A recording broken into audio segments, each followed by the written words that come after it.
Our past presidents, BJ Banson and syempre si Kerry na nagpakilala sa akin, to our immediate past president, Christopher Sarili, and especially to our 2023 JCI Bataan President Harold Macapagal, to all our local government partners, Mayor Robin Tagle, representative of Congressman Abet, si Geoff Loyola, kasama ko po sa Sangguniang, nangunguna sa Sangguniang Panlalawigan, kasama ko po sa Provincial Government, Vice Governor Chris, sa lahat po na nandito muli, isang magandang gabi.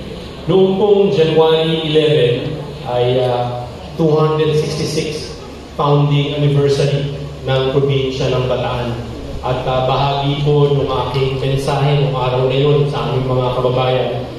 Sinabi ko po na this is a call to excellence. Nang sa ganon ay lalo pang umunlad, mabilis umunlad ang probinsya ng Bataan. Nananawagan po ang ating provincial government, ang inyong lingkod, para talaga magtulong-tulong ang lahat po ng mga magagaling, mga excellent, mahuhusay dito po sa ating probinsya. At kung hindi po ako nagkakamali, ang JCI Bataan, ang isa sa mga excellent, tama ba? Tama ba? Parang hindi makasagot. Base naman sa inyong tindig, sa inyong ngiti, sa inyong titig kanina, mukha naman talagang hindi ako nagkakamali na kayo ang mga excellent sa probinsya ng Bataan.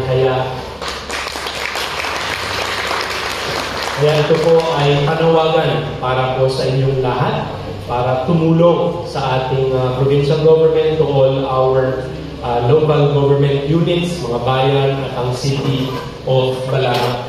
Kanina rin may meeting po kami sa bunker, dito sa ating provincial capital, kasama ang iba't ibang ang lahat ng ating mga department heads and select employees. Dahil naghahanap po kami ng paraan kung paano magiging mas efficient yung takbo ng ating provincial government. At syempre, kahit na marami na pong ginawa ang ating mga kawani sa pamunan ng ating mga department heads, naghahanap pa rin ng paraan para mapigat ang bawat isa. Nang sa ganoon, magkaroon ng innovation, magkaroon ng mga pamamaraan para talagang mas bumilis, mas gumanda, mas maging cost-effective ang patakbo ng ating provincial government. Kaya naman po, bahagi ng ating magiging basihan para po sa mga programa, mga proyekto ng ating probinsya. Kung siguro alam ko ng ating mga kababayan dito po sa Bataan, na meron pong ongoing na comprehensive household survey. Ito po yung CBMS, yung community-based monitoring system, and we're very happy, katulad po nila Mayor Robin, na ang lahat ng bayan dito sa aming lalawigan ay nag-participate dito sa initial rollout ng community-based monitoring system. This is a national law, and ang CBMS po ang lead agency, ang Philippine Statistics Authority. So ito po yung house-to-house survey, very comprehensive yung survey, umaabot ng 39 pages yung tinatanong sa bawat household tungkol sa kalagayan sa iba't ibang mga bagay.